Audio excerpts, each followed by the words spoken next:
Guys, in the previous video we have seen the reactions with air, and in this video now we are here and we are going to proceed with reactions with dihydrogen.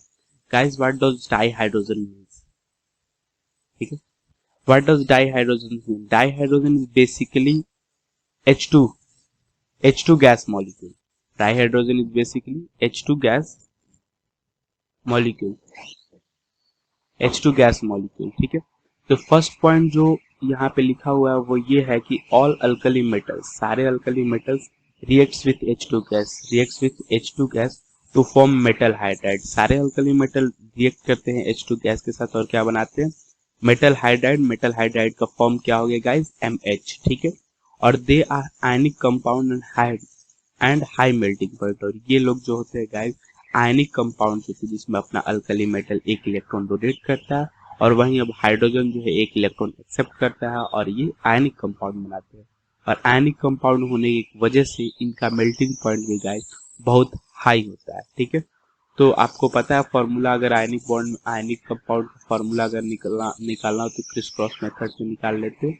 जैसे कि इस पे +1 charge, इस पे -1 charge, cross product कर लिया तो M1H इसका जनरल फॉर्मूला हो गया, ठीक है। अगला जो स्टार पॉइंट है guys, most important, very important point है ऑन इलेक्ट्रोलिसिस पे of alkali metal hydride. Alkali metal hydride का जब अपन इलेक्ट्रोलिसिस करते हैं तो गाइस आपको कुछ चीजें पता होंगे कि कौन इलेक्ट्रोलिसिस करने का क्या तरीका है। तो इलेक्ट्रोलिसिस, आप एक्वस सॉल्यूशन का इलेक्ट्रोलिसिस करोगे तो आपको मेटल मिलता ही नहीं। दैट्स व्हाई हम इलेक्ट्रोलिसिस करते हैं फ्यूज स्टेट का, ठीक है।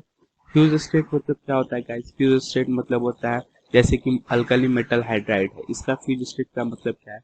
इसको मेल्ट या फिर मोल्टेन फॉर्म में ले जाइए। जैसे कि शायद आपने कभी देखा हो, आयरन जब सॉलिड होता है उसको बहुत ज्यादा एक्सट्रीमली हीट किया जाता है तो वो लिक्विड आयरन में कन्वर्ट हो जाता है, लेकिन उसमें कोई मिक्सचर नहीं होता, it's just pure iron which get melted, ठीक है। तो लिक्विड फॉर्म में रहता है, तो वही मोल्टेन फॉर्म हमें चाहिए, ठीक है।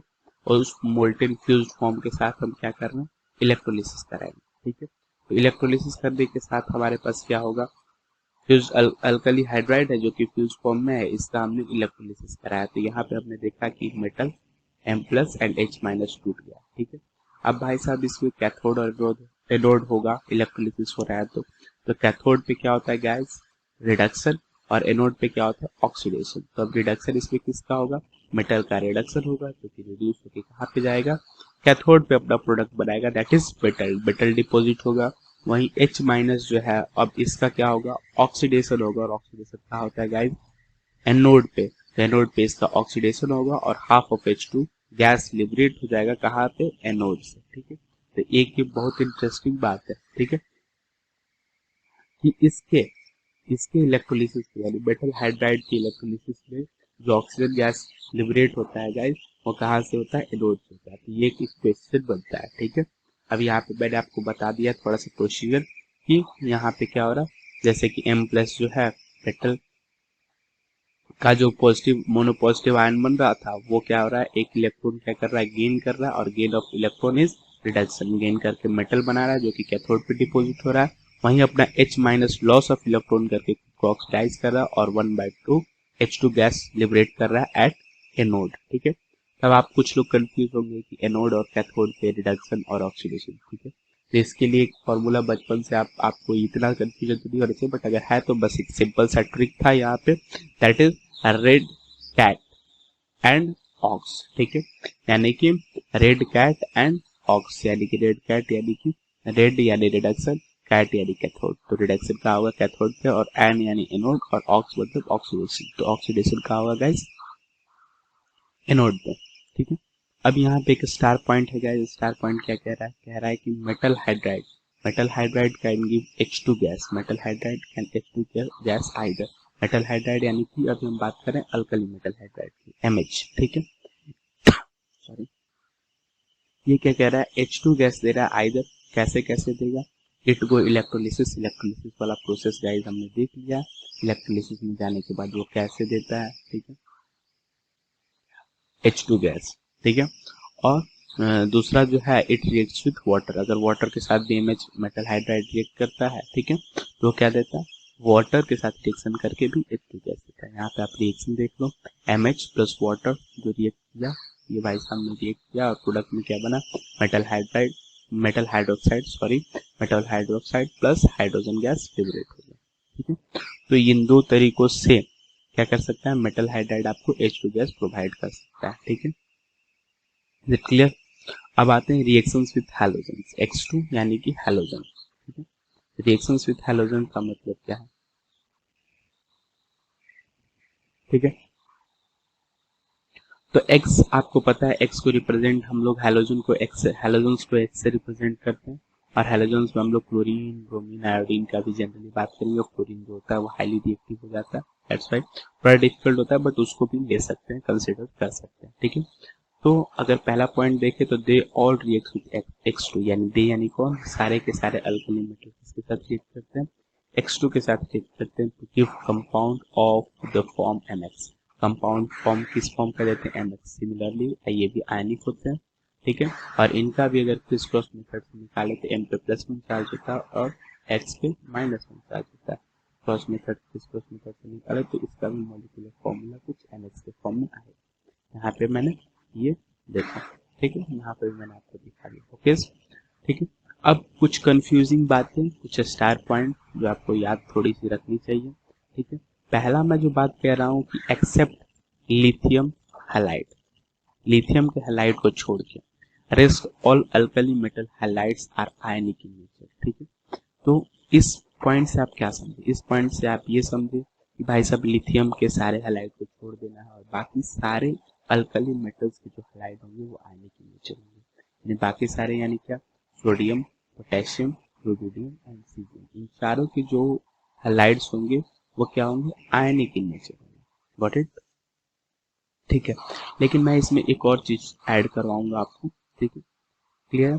तब देखिए, अब हम लिथियम हैलाइड्स की अगर बात कर लेते हैं, लिथियम हैलाइड्स में भी लिथियम फ्लोराइड है, लिथियम क्लोराइड है, लिथियम ब्रोमाइड और लिथियम आयोडाइड है। ठीक है, तो लिथियम जो फ्लोराइड है ये गाइस, ये आयनिक होता है। ठीक है, ये आयनिक इन नेचर होता है। ठीक है, और बाकी ये तीनों lithium chloride, lithium bromide and lithium iodide covalent in nature होता है। और ऐसा होने का वजह क्या है, because of small size of lithium atom. ठीक है, लिथियम एटम का छोटा होना, साइज में छोटा होना। ठीक है, और अगर भाई साहब कोवेलेंट है तो ऑब्वियस वाली बात है ये ऑर्गेनिक सॉल्वेंट में सॉल्यूबल होंगे। ठीक है, यानी कि ऑर्गेनिक सॉल्वेंट का मतलब, कहने का मतलब होता है अपना नॉन पोलर सॉल्वेंट। ठीक है, नॉन पोलर सॉल्वेंट में क्या होंगे, सॉल्यूबल होंगे। क्लियर है? जैसा कि आपको पता है कि like dissolves like, like dissolves like वाली, लाइक वाला फंडा है कि भाई साहब जो जैसा है खुद के जैसे को क्या करेगा, डिसॉल्व कराएगा। तो गाइस यहाँ से यहाँ पे मैंने क्या बोला था कि सारे अल्कली मेटल हैलाइड ले लो लिथियम के हैलाइड को छोड़ के, तो वो आयनिक हो गए। और मैं अब ये भी बोल रहा हूँ कि लिथियम के हैलाइड में लिथियम फ्लोराइड भी आयनिक होता है। तो total ionic product, ionic compounds कितने बन गए, तो सोडियम का सारा हैलाइड, पोटेशियम का सारा हैलाइड, रुबिडियम का सारा, सीजियम का सारा, बट लिथियम का सिर्फ और सिर्फ फ्लोराइड। तो ये इतने सारे आयनिक हैलाइड्स मिलते हैं जबकि जब एल्कली मेटल्स रिएक्ट करता है हैलोजन से। ओके, चलिए ठीक है, अब नेक्स्ट रिएक्शन देखते हैं हम। तो नेक्स्ट रिएक्शन है रिएक्शन विथ वाटर, वाटर के साथ रिएक्शन अपन देखने वाले हैं। ठीक है,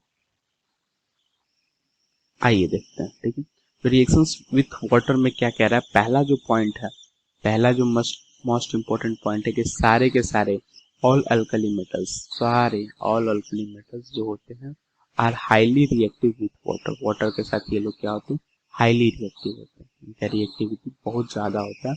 और ये बहुत स्टार पॉइंट है, that is down the group reactivity increases vigorously, यानी कि जैसे ही आप ग्रुप में नीचे जाओगे, जैसे लिथियम से शुरू हो रहा है और सीजियम तक जाओ, डाउन द ग्रुप इसकी रिएक्टिविटी भाई साहब, रिएक्टिविटी क्या हो रहा है, इंक्रीज कर रहा है।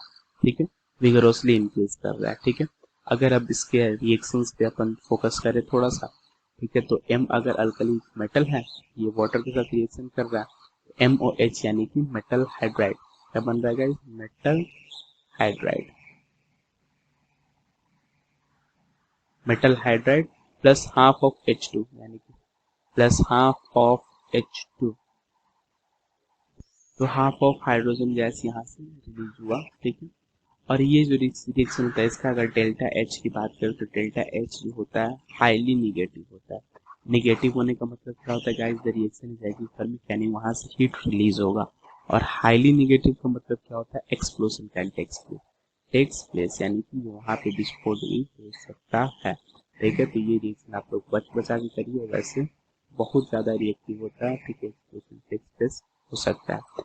दैट्स वाई, इस वजह से that's why they are kept in kerosene oil. और इस वजह से अल्कलीन मेटल्स को हम लोग केरोसिन ऑयल में देखते हैं, ताकि ये एयर से मॉइस्चर एब्जॉर्ब करके रिएक्शन ना कर ले, एयर के मॉइस्चर से रिएक्शन करके एक्सप्लोजन टेक्स प्लेस ना करा दे। दैट्स वाई अपन लोग क्या करते हैं, इसको केरोसिन ऑयल में डुबो के रखते हैं। ठीक है, अगला अगर पॉइंट देखें तो अगला पॉइंट क्या कह रहा है कि lithium is least reactive. Lithium जो होता है वो लिस्ट रिएक्टिव होता है विद वाटर। वाटर के साथ सबसे कम रिएक्टिव जो है वो लिथियम है। सेकंड पॉइंट भी बता रहा था, down the road reactivity increase हो रही है। अब ऐसा क्यों है, because of its Li plus hydrated ion with water molecule. अब इस वजह से, क्योंकि जैसे ही Li लिथियम का जो Li प्लस आयन है वो अगर वाटर में जाता है तो पहले तो ये वाटर को लिथियम का आयन जो है ना उसका साइज वाटर में जाते ही बड़ा हो जाता है। रीजन क्या है, इसका high charge density. High charge density मैंने प्रीवियस वीडियो में चार्ज डेंसिटी के बारे में डिस्कस किया था, इसमें हम साइज हाइड्रेटेड रेडियस की बात कर रहे थे। तो चार्ज डेंसिटी लिथियम का ज्यादा होने की वजह से क्या हो जाता है गाइस, लिथियम का चार्ज डेंसिटी ज्यादा होने से इसका हाइड्रेटेड रेडियस जो होता है वो ज्यादा हो जाता है। और रेडियस ज्यादा होने की वजह से इसका फर्दर वाटर का अटैक जो होता है थोड़ा मुश्किल हो जाता है। दैट्स वाई इसकी रिएक्टिविटी कम होती है comparing to remaining alkali metals. But ये भी अच्छा रिएक्शन देता है, यानी कि ऐसा नहीं कि कम हो गई मतलब बिल्कुल कम हो गई। इससे कंपेयर कर रहे हैं अपन लोग, अल्कली मेटल के साथ कंपेयर कर रहे हैं, तब हम बोल रहे हैं। ठीक है, नोट का बहुत एक अच्छा पॉइंट है, दैट इज स्टार पॉइंट कह सकते हो आप इसे। ठीक है, both the system evolve H2 gas. Both system मतलब क्या, ठीक है, बोथ सिस्टम मतलब क्या है, मेटल, ठीक है, और मेटल का हाइड्राइड, दोनों के दोनों जो होते हैं इवॉल्व करते हैं हाइड्रोजन गैस। हाइड्रोजन गैस दोनों के दोनों इवॉल्व करते हैं। ओके, ठीक है, तो जैसे कि मेटल वाटर के साथ रिएक्शन किया तो क्या बना दिया, MOH मेटल का hydroxide plus half of H2 gas liberate हुआ। कितना H2 गैस लिबरेट हुआ, हाफ ऑफ H2 गैस। वहीं अपना अगर मेटल हाइड्राइड है, ठीक है, वो वाटर के साथ रिएक्शन किया तो ये क्या बना दिया, metal hydroxide plus H2 gas. तो दोनों के दोनों क्या हो रहा है, H2 गैस लिबरेट कर रहा है, कोई कम कोई ज्यादा। इसमें हाफ मोल हो रहा है, एक मोल मेटल के corresponding half mole H2 gas liberate हो रहा है, वही एक मोल मेटल है हाइड्राइड के कॉरस्पॉन्डिंग क्या हो रहा है, H2 गैस एक मोल लिबरेट हो रहा है। तो ये लेकिन दोनों के दोनों सिस्टम इवॉल्व कर रहे हैं H2 गैस को। ओके गाइस, तब तक इस वीडियो में इतना ही। अगले वीडियो में हम पढ़ेंगे flame test. Till then goodbye and have a nice